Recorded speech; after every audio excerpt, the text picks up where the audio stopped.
Advocate Fadzai Maire voya vachiti takambozvitaura isusu kuti vakomana ava ngavamire zvaroda kuita nokuda kwokuti aiwa zvakamboitika kumashure, history is just repeating its own self.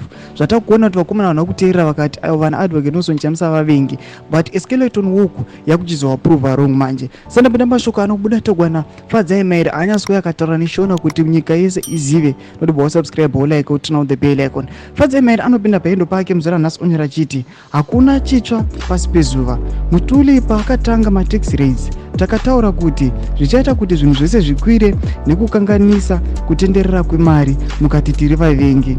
Number 2, patakataura kuti kamuna kegold akasimudze currency yenyika makati tiri vavengi, nhasi zvachata muri kunyepedzera kushamiswa nezvinonzi zvinhu izvi hazvina kugara zvataurwa.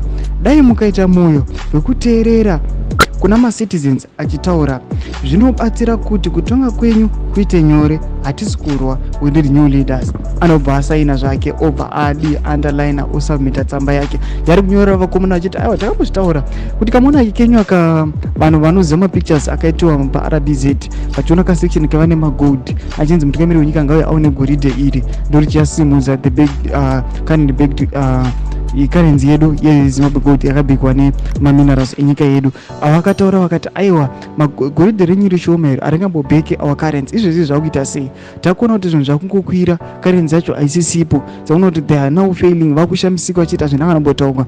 But all people maeconomist akauya akavaudza kuti vakomana zvamuda kuzama kuita izvi hatimbofi tikambo exchange mari yedu kuti tichinje tiise muZimbabwe gold. Mari yedu tanamba tirimo iri muforeign currency. Vonza mafungiro enyu munoti kudii pamusoro pe the shock yasangana nawo nana Mutuli Ncube